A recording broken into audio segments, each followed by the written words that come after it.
So how do we do that then? Well, magnetic tape allowed for this, and it also would allow for, uh, as we talked about the other day, editing, for eventually for multi-tracking, things that you can easily do now with your computer. You could probably do them with your phone. Add layers of sound on top of each other and then play them all together. Wow, in this era, that would have been just a miracle. But magnetic tape is starting to push technology in that direction.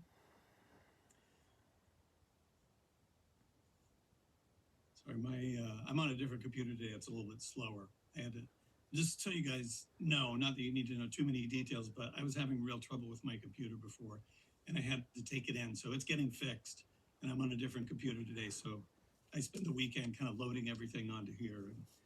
Um, so if things are slow, I apologize.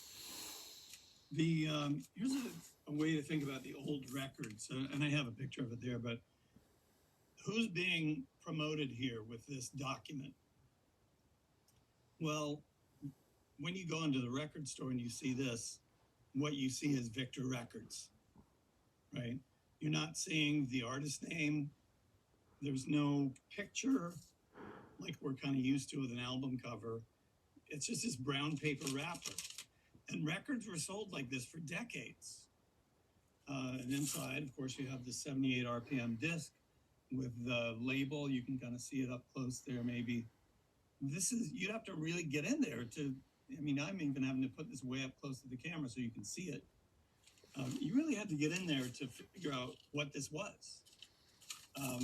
So the world we're used to with album art and liner notes and images of performers and their names prominently displayed was not the way it happened in the early days of recording. I mean, if you think back even to the early 1900s, when most of the recordings that we know are on cylinders, it's Thomas Edison's face. I remember I have one of these sitting down here. This is what's on all those, when you buy a cylinder, this is what you see.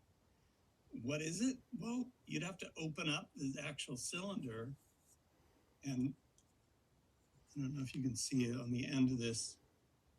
It is there and kind of it's typed in to the very end of the cylinder, but kind of hard to see. So you see Thomas Edison. Well, in the later era, the 20s, 30s, 40s, you see this brown paper wrapper with the name of the record company on it, but not the artist. Gradually, this would start to change, though. And so one of the things that leads us there is classical music. Classical music tends to be sold in, it's generally longer pieces, symphonies, operas. And so in order for the thing to be complete, you need more pieces. They actually did have 12-inch RPM discs for classical music. Almost all pop music was on a record like this, which is 10 inches. So much smaller, and one song per side of about 3 minutes. That's something you should know. And this is really the form of music from, this is like 50, 60, 70 years of music is like this. 3 minutes aside, you have to take it off and flip it over. Maybe in the older days where there's no electricity, you have to crank up the gramophone, so the springs inside get all wound up again. And then you release it and it kind of gradually unspools. But, eventually we got to a form that was more like this. And what you see in that slide there, sorry, I don't know why everything's going weird.